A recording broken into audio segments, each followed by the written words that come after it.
नमस्ते, आप देख रहे हैं क्लीन न्यूज बिहार। बिहार की माटी की आवाज, जहां हम लाते हैं आपके लिए राज्य की ताजा खबरें। सबसे पहले और सबसे सटीक राजनीतिक, सांस्कृतिक, विकास और समाज से जुड़ी हर छोटी बड़ी खबर। बने रहे हमारे साथ और अपना clean news Bihar news channel को सब्सक्राइब करें। चलिए बढ़ते हैं पहले खबर की ओर। मुजफ्फरपुर में विजयादशमी पर बंगाली परंपरा का अनोखा निर्वहन। क्या है सिंदूर की होली। विजयादशमी के अवसर पर मुजफ्फरपुर में बंगाली समाज की महिलाओं ने अपनी अनोखी परंपरा सिंदूर खेला के साथ मां दुर्गा को भावपूर्ण विदाई दी। नवरात्रि के अंतिम दिन दशहरा के मौके पर बंगाली समुदाय के महिलाएं देवी दुर्गा की पूजा के बाद सिंदूर खेला का आयोजन करती है। इस दौरान मां दुर्गा को सिंदूर अर्पित करने के बाद महिलाएं आपस में सिंदूर की होली खेलती है। इसके साथ ही वे पति की लंबी उम्र और परिवार की समृद्धि की कामना करती है।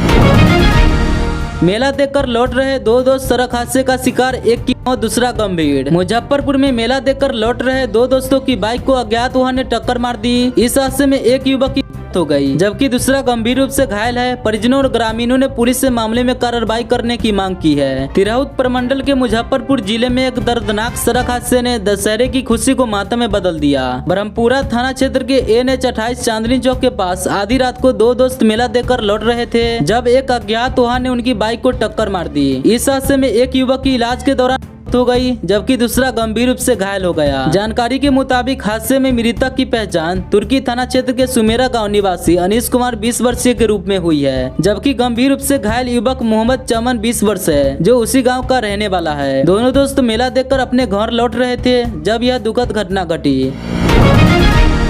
गया में बंगाली समाज ने मां दुर्गा की धूमधाम से की विदाई। सिंदूर खेला के साथ मनाई अनोखी होली। नवरात्रि के समापन पर गया शहर के दुर्गा बड़ी प्रांगण में बंगाली समाज द्वारा मां दुर्गा की पारंपरिक विदाई की गई। इस दौरान समाज की महिलाओं ने पूरे हर्षोल्लास के साथ सिंदूर खेला का आयोजन किया। इस अनोखी परंपरा में महिलाओं ने पहले मां दुर्गा को सिंदूर अर्पित किया और फिर एक दूसरे को सिंदूर लगाकर होली की तरह इस पर्व को मनाया। इस खास मौके पर बंगाली महिलाएं पारंपरिक लाल बॉर्डर वाली सफेद साड़ियों में सजी हुई थी और अपने चेहरे पर सिंदूर की रौनक बिखरते हुए मां दुर्गा को विदाई दे रही थी।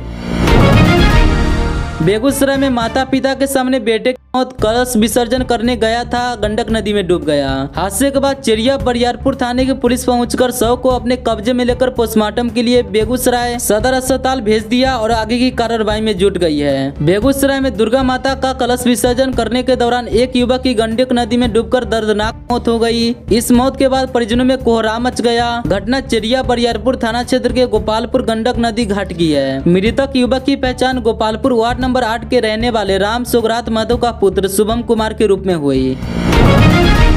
मुजफ्फरपुर और सहरसा में विजयादशमी की धूम, रावण दहन की तैयारियों का पुलिस प्रशासन ने लिया जायजा। विजयादशमी के पर्व पर मुजफ्फरपुर के कुरहनी प्रखंड समेत विभिन्न इलाकों में रावण दहन की जोर शोर से तैयारियां चल रही है। मरबन, मसहरी, बोचहा, कुरहनी और मीनापुर में होने वाले रावण दहन कार्यक्रमों को लेकर आयोजक समिति अंतिम तैयारियों में जुटी है।